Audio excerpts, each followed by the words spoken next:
Okay. Design emails for the inbox. I'm not going to dwell too much on this, but there are some. I've listed these in the notes. Some tips for trying to get your email read, if you like. So, assuming that you can get your email delivered through a spam filter in the first place, when it's in the inbox, what have you got to try and get people to open the email and engage with you in some way? And it used to be always thought that people looked at the subject line and thought that is most critical, but now common thinking or modern thinking is that people look at the from line first of all. So who's the email from? And if there's a tick in the box there, they'll move over to look at the subject line, and then following on from that, possibly a reading pane if a reading pane is used, or open the email and take it further from that point.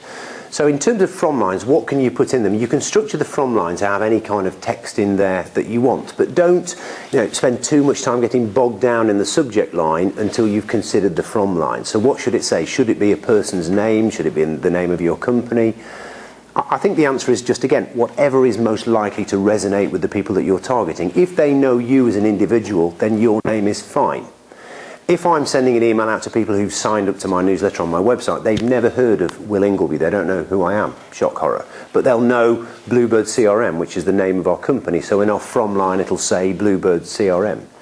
If we're sending out an email to people who don't know us so well, they're not directly connected with us, maybe it's an implied list that we acquired from somewhere, in the from line we might use that to describe the product or the service or whatever the content of the email is going to be about. So it's a fairly simple thing, but it is the first thing that people look at, often in their subconscious.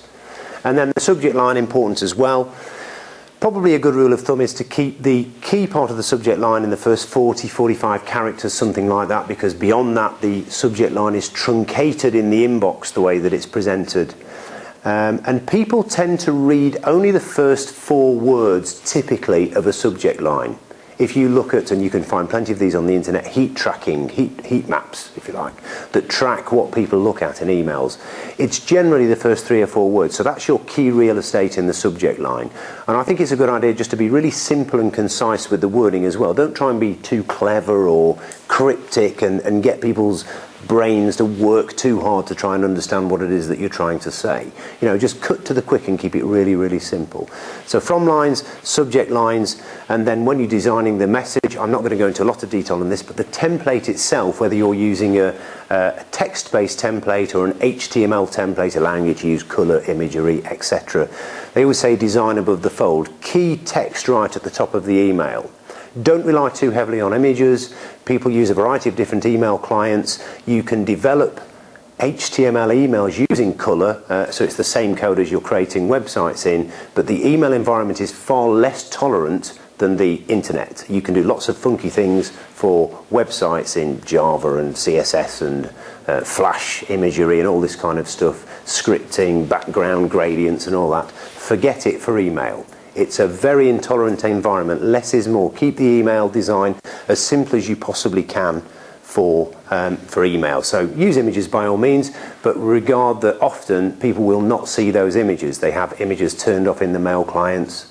Often they don't turn them on. So don't rely too heavily on images within the email. This is an example of that actually. This is an email that was designed in probably Photoshop or something like that, created as an HTML email and sent to me, and I quite like certain things about this email. Great big letters, send your large files even faster. It's a FTP, a file sending service. So clear as eggs is eggs, it tells me exactly what they're talking about. It's an improvement to their file sending utility. I see their logo there, so I recognise who that is. There's a big call to action, download now. We'll come on to that in a second. So I kind of like the way the email is presented, but the way I tend to work with email is often I'm working remotely on my laptop. I'm connected to a wireless network, so I do turn off the images before I download the email just to preserve bandwidth, just for speed, etc. So when I get the email, it looks like this, because it's entirely composed of images. So there is a link at the top that I can click to download those images, but I've got to be interested enough first. The subject line has got to have grabbed my attention and interest sufficiently for me to click on the link. So of course when you create your templates, by all means use images, but more sparingly, and use strong text that will render whether or not images are turned off. People just will not always see images. It's a fact of email life, I'm afraid.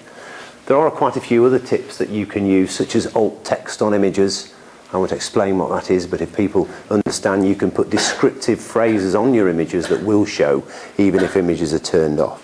But these are key elements.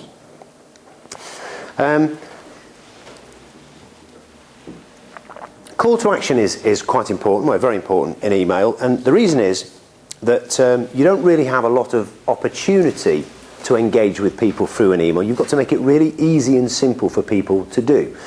So this is an email that was sent to me, obviously advertising water coolers, and you see I've ringed the call to action, free quotes. Now, if that weren't there, you'll notice further down there's a phone number.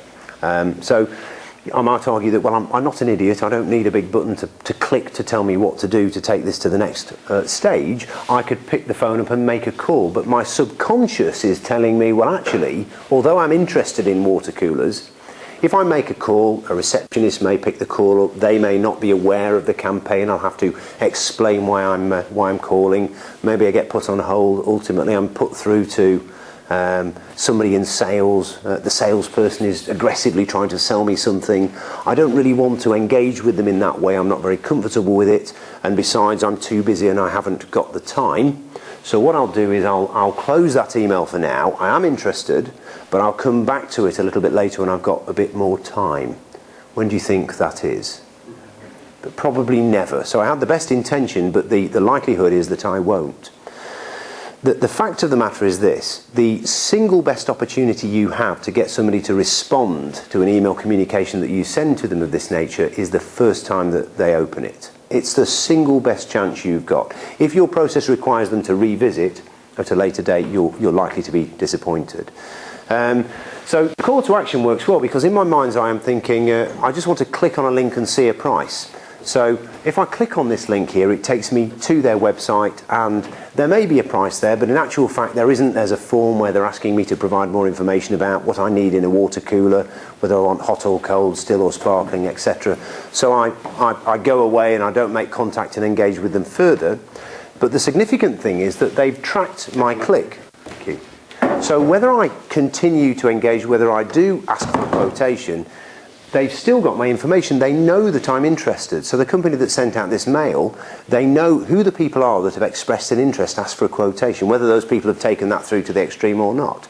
And it's really powerful, that. What can they do with that information? Again, they can use it to perhaps use an aggressive phone follow-up, or it might be they send another email or perhaps send out a brochure pack. But the interaction is extremely valuable for them in empowering their next step. So call to actions, very important.